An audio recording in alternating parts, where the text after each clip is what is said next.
Dr. Salman from Scholar School System. I'm the lecturer in business program. Today, I'm going to talk about the managers within organizations. Who are the managers? What is the role of managers in organizational contexts? Those are the things that we are going to discuss today. First, I would like to start by defining the manager. What is or who are managers and what is manager? The managers are the decision makers in an organization. What's the meaning of decision making? Decision making is the nature of management. Sometimes the manager are supposed to make critical decisions in processes. That's why their responsibility is always more than the subordinates and more than the employees. But how? Indeed, depending on the managerial hierarchy within organizational contexts, they hold different levels of the responsibilities. As you know, mostly we divide the managerial hierarchy at 3 different levels: top management, middle level management, first line management, or lower level management. Top managers are in charge of making decisions for strategic perspective or strategical decisions, and strategic plans are developed by top management. At the middle level of the organization, mostly tactical decisions are held by middle level managers, and middle level managers have the intermediary role in organizational context. What I mean by intermediary role? They connect the top of the organization to the bottom of the organization. So their communication skills are supposed to be very strong. At the bottom of the organization, we have lower level managers. Who are those lower level managers? Those are the foreman or head of the units or unit chiefs. They are known as the lower level managers. So these lower level managers are making decisions for daily operations. So operational decisions are made by the lower level managers. So generally speaking, what makes a good manager? Indeed, we could list several conditions and several aspects and it makes a good manager. In this lecture, I'm going to emphasize 4 aspects of making a good manager. What are those things? First, let me list them. Effective and timely decision. This is the first point. And the second point, they need to have clear vision. Third, the managers are supposed to inspire others. And the fourth, they need to have strong leadership skills and they need to take some actions and they should be solution oriented. Let's go over one by one on these points. The first thing, effective and timely decision. Why is it important to make an effective decision? First, I would like to clarify the concept of effective. What's the meaning of the effective? Effective means able to achieve goal. You get what you desire. So at this point, effective means the decision, when the decision is made, it gives you what you expect or what you want. So it is really important. It's the basic responsibility and the fundamental responsibility of the manager to make right decision. It means that, yes, the manager had right decision. So, right and timely.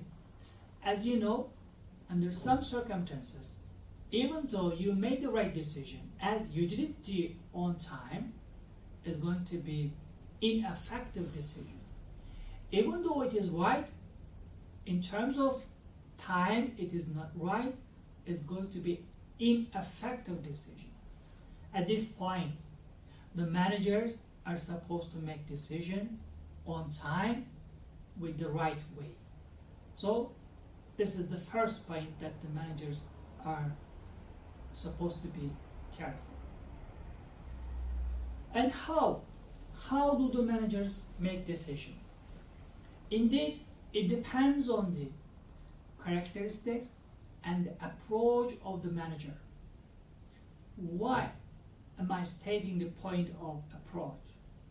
As you know, some of the managers believe the teamwork. That's why in their decision-making process, they invite or they take into consideration the opinions and suggestions are coming from the staff or support unit.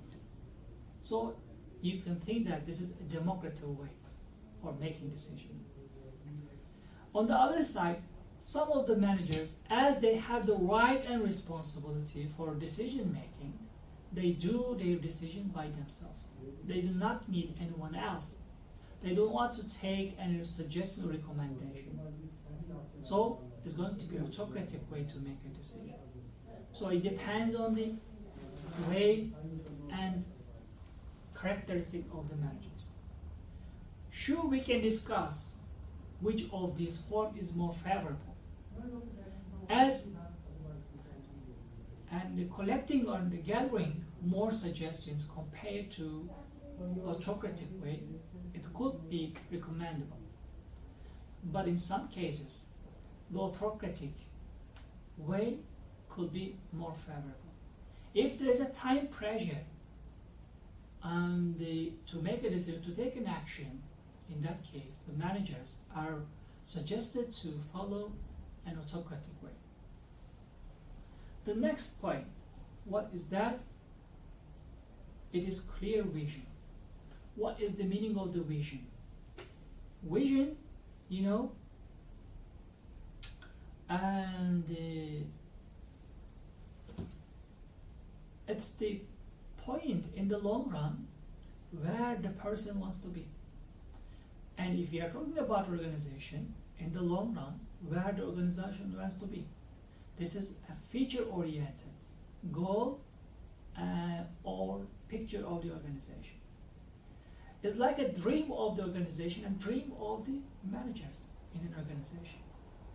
If there's a clear vision statement in an organizational context, and if it is understood by all members of the organization, yes, this vision inspires organizational members to accomplish their tasks and objectives. That's why it is very important to identify the vision of the organization. And the manager, in his or her own position, is supposed to take this vision as the main objective of activities and operations. Okay, for instance, an important aspect in taking effective decision in implementing the change, when the managers have clear vision about the organizational goal, they are more effective in making roadmaps or decisions to lead the organization on a path to achieve its goals. So, as an example, we can take the TESCO. Their vision is clearly communicated with the management, and it inspires the management and all the stakeholders. So a clear vision, and if it is inspirable, it could encourage not only staff, not only members of the organization, all the stakeholders could be encouraged and inspired by the vision. So, based on the vision, the third point is about inspiring others. Managers are not the people who give order. Managers are the people who sells their opinions or their decisions in some cases. What I mean, you need to convince your subordinate. Now we are experiencing a different world now. It's not like 100 years ago. So the environment of the organizations are changing. Under these circumstances, the people are expecting, the staff, employees are expecting to be inspired and be encouraged and be convinced by the leader or managers of the organization. So what is the characteristics of the managers who have this manner? And they try to do things differently. And they are responsible people. And they always give feedback. This is very, very important, giving feedback. Even negative feedback, or it could be sometimes positive feedback. You shouldn't hesitate to give feedback to your employees and staff. And you should always support learning for the staff and for yourself as the manager. And this is the characteristics of the managers who are able to inspire others. And the last point and the last dimension, strong leadership skills and action and solution oriented. Indeed, and most of the decisions are made by the managers to solve a problem. That's why it's one of the other characteristics of the managers to solve the problems. To do this, the leadership skills could help managers to fix them. A good leader knows when to criticize and when to praise the work of their employees. Being a manager not means to work in isolation, but it means to increase employee engagement by getting to know them and become their mentor. So it promotes problem solving, dependability, independability, and proactive, and a teacher and mentor. Yeah, these are the things we are expecting from the managers. Problem solving, dependability, proactivity, and being a teacher and mentor. Not only the person giving only orders. You should also give guidance and direction to your subordinate for their own development as well. As well as you do this, they will be more likely operating or performing independently through inspiration, through your leadership skills, and problem-solving orientation. Yes. So, sure, we can discuss the situational factors has an influence on managerial performance. But overall, the managers should have an effort to develop themselves in terms of decision making and problem solving. Yes. And you have 2 videos in your resources, and I will recommend you to watch them and to understand the role of the managers in organizational contexts. Thank you very much.